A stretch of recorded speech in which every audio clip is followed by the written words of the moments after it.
안녕하십니까. 거짓과 진실의 우종창 기자입니다. 오늘부터 사법부의 현안에 대해 제가 집중적으로 설명해 드리겠습니다. 문재인 정권의 칼잡이 검사인 윤석열, 한동훈 검사가 좌파 언론들을 통해 퍼뜨리고 있는 사법행정권 남용 의혹 사건의 실체가 무엇인지, 재판 거래가 있었다는 주장의 근거가 무엇인지, 더불어민주당과 좌파 단체에서 특정 판사를 탄핵하려는 이유가 무엇인지에 관한 내용들입니다. 이 내용은 현재 재판이 진행 중인 양성태 전 대법원장 및 박병대 고영한 전 대법관의 직권남용 사건하고 임종원 법원 행정처 차장의 직권남용 사건, 그리고 대법원 전원 합의체 회부된 박근혜 대통령 재판과도 밀접하게 연관되어 있기 때문입니다. 제가 오늘부터 다룰 주제는 세 가지입니다. 첫째, 법원 행정처 소속의 엘리트 판사들이 동료 판사들의 뒷조사를 하고 사찰을 했다는 이른바 판사 블랙리스트 사건의 진실에 관한 것입니다. 판사 블랙리스트, 굉장히 안 좋은 비방 사찰 내용 담겨 있을까요? 전혀 아닙니다. 그걸 제가 하나하나 자세하게 말씀드리는 겁니다. 두 번째 주제는 상고법원 설치에 관한 진실입니다.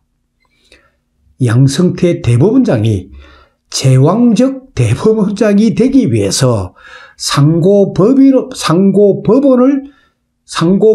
도입을 추진했고, 이를 관철시키기 위해서 박근혜 대통령 정부와 재판 거래를 했다는 의혹입니다. 그러나 이 의혹은 의혹에 불과하지 전혀 사실 아닙니다.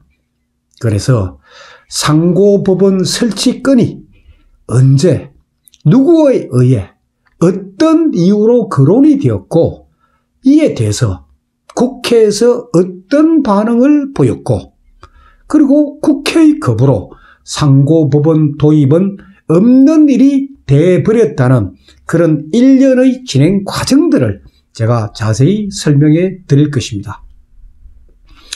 세 번째 주제는 좌파 판사들의 결집체인 국제인권법연구회가 어떤 단체냐 하는 내용입니다. 그러니까 국제인권법연구회가 언제, 누구에 의해, 어떤 의도로 결성되었는지에 대한 고찰입니다. 제가 이 주제를 함부로 다루는 게 아닙니다. 근거 자료가 있습니다. 근거 자료로 제시하는 것은 크게 제가 두 가지를 근거 자료로 제시합니다. 하나는 임종원 전 법원 행정처 차장의 공소장입니다. 이 공소장을 제가 다 입수를 했습니다. 이 공소장은 한동훈 검사팀이 임종원 차장을 재판에 회부하면서 처음으로 공개가 되었습니다. A4 용지로 243페이지에 이르는 방대한 분량입니다. 이 공소장에 상고법원 추진 과정하고 국제인권법 연구회의 실체에 대한 그 사실관계가 잘 요약되어 있습니다. 두 번째, 제가 근거 자료로 삼고 있는 것은 법원 행정처에서 작성한 판사 블랙리스트와 관련된 410건의 문건입니다. 이 문건은 저를 도와주고 있는 거짓과 진실의 객원 기자가 좌파 사이트에 대한 검색을 통해서 찾아낸 것입니다. 오늘 제가 공개하는 차승환 판사에 대한 블랙리스트 문건도 좌파 사이트에서 찾아낸 것입니다. 자, 그러면 차승환 판사는 누굴까요? 시청자 여러분들은 아마 잘 모르시겠지만 제가 이 방송에서 한번 언급한 적은 있습니다만은 차성환 판사는 우리가 주목을 해야 됩니다. 차성환 판사는 국제인권법 연구회 소속의 좌파 판사입니다. 좌파 사회에 이름이 널리 알려진 좌파 판사들의 리더 격에 해당하는 판사입니다. 1977년생으로 올해 42살입니다. 출생지는 전북 정읍입니다. 2009년에 판사로 인간되었으니까 경력 10년 차 판사입니다. 차성환 판사가.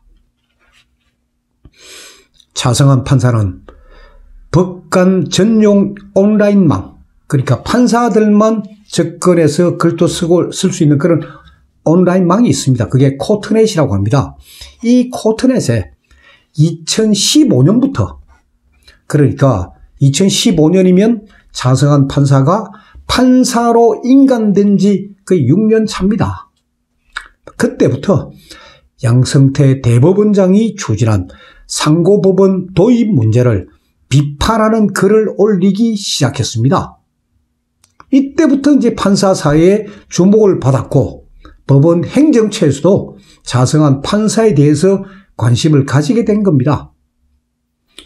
그리고 차성환 판사는 현직 판사 신분으로서 시사인이라는 매체, 시사인이 좌파 성향의 매체라는 건 여러분 다 알고 계실 겁니다. 시사인이라는 매체에 법원 내부를 비판한 글을 많이 기고한 사람입니다. 현재는 수원 지방법원 판사로 지금 재직 중입니다. 차성환 판사가. 차성환 판사가 이 여론의 주목을 끌게 된 것은 언제부터일까? 그게 작년입니다. 전국 법관회의였습니다. 이 전국 법관회의에서 판사 탄핵, 판사가 판사를 탄핵하자는 주장이 나왔습니다. 이 주장을 편 사람이 차성환 판사입니다. 그런데 판사 탄핵은 국회의 고유 권한입니다. 판사가 판사 탄핵할 수 없습니다. 법적으로 불가능합니다.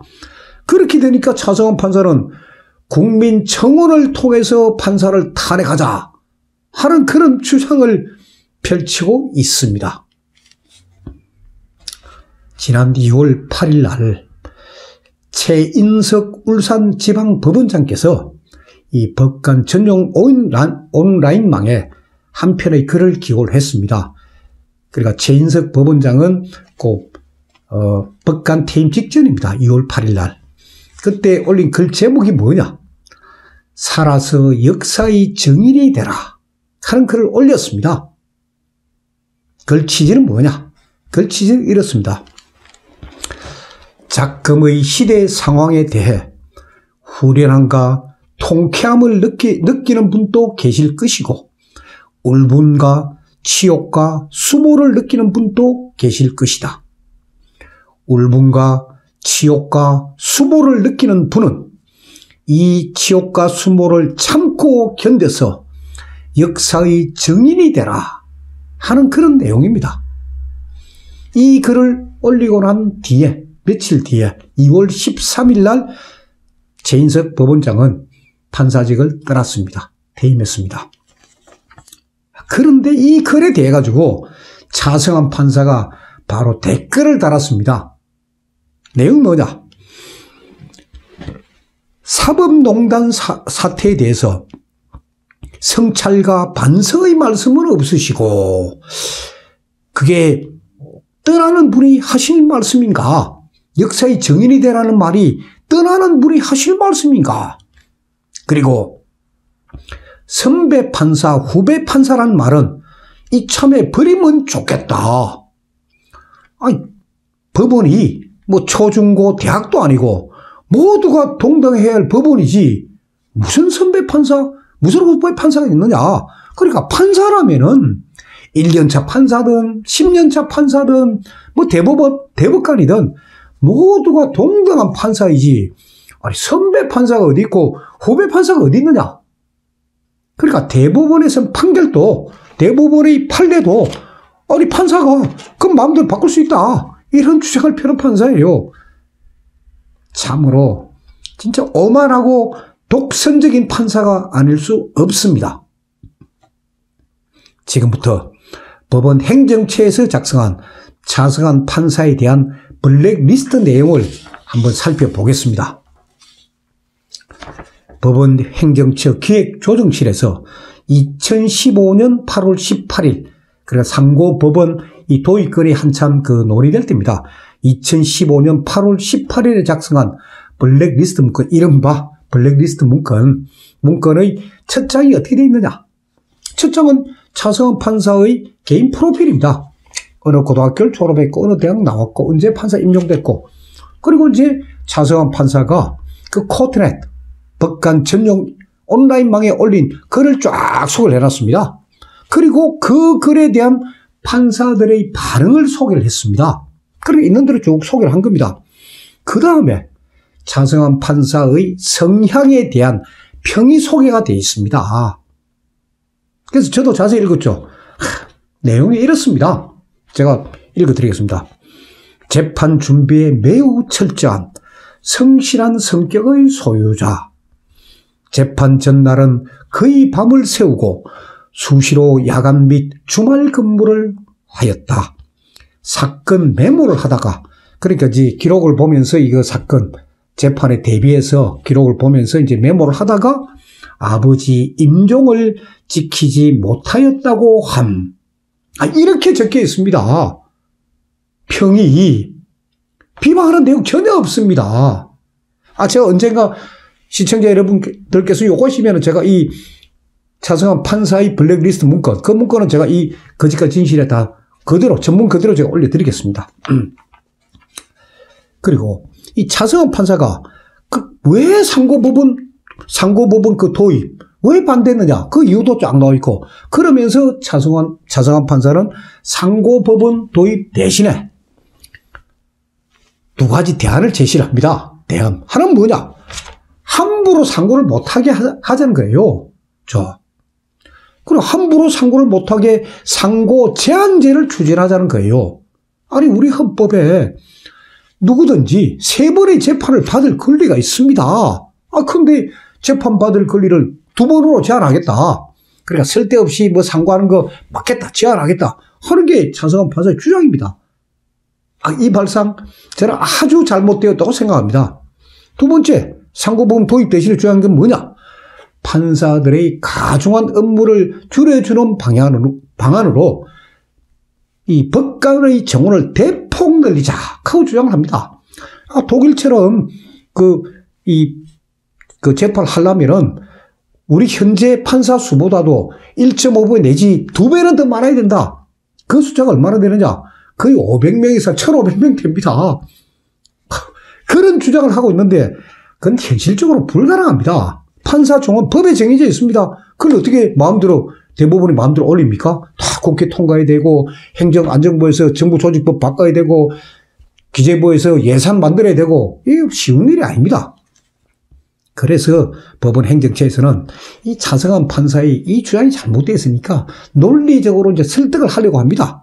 그래서 이 차승환 판사하고 사촌관계로 있는 한 부장 판사로 하여금 차승환 판사를 한번 설득을 해달라고 부탁을 합니다. 그래서 이 부장 판사가 두 차례 전화를 걸어서 설득을 하는데 설득에 실패를 했다고 합니다. 이 내용들이 이 차승환 판사의 블랙리스트, 여기 다 적혀 있는 내용입니다. 이런 내용들입니다. 이게 무슨 판사 뒷조사고 무슨 판사 사찰입니까? 차승환 판사가 코트넷에 올린 걸 소개하고 그 글에 대한 판사들의 반응을 소개하고 그리고 설득하기 위해서 한 부장 판사를 동원해서 했는데 실패했다 하는 그 과정들, 그걸 쭉 적어놓은 거예요. 법원 행정처에서 그런 일도 못합니까? 그리고 차승환 판사에게 두 차례 전화를 걸어서 설득한 사촌, 그 사촌이 누구냐? 그분이 차문호 판사입니다. 차문호 판사. 차문호 판사가 누구냐? 김경수, 1심에서 법정 구속된 김경수 지사 항소심 재판장입니다. 그러니까 이 좌파 매체들은 일부 지상파나 이런 데 보면은 참으로 판사는 적폐청산 대상 판사다 하고 막 주장을 하고 있는데, 아니 그런 주장을 하려면 그럼 뭘 잘못했는지 참으로 판사 그걸 공개해야 되는데, 참으로 판사가 잘못한 거는 사촌인 차승원 판사한테 2번 전화한 그것밖에 없습니다. 아니 사촌간에 전화한 게 무슨 죄가 됩니까? 참 기가 막힐 노릇입니다.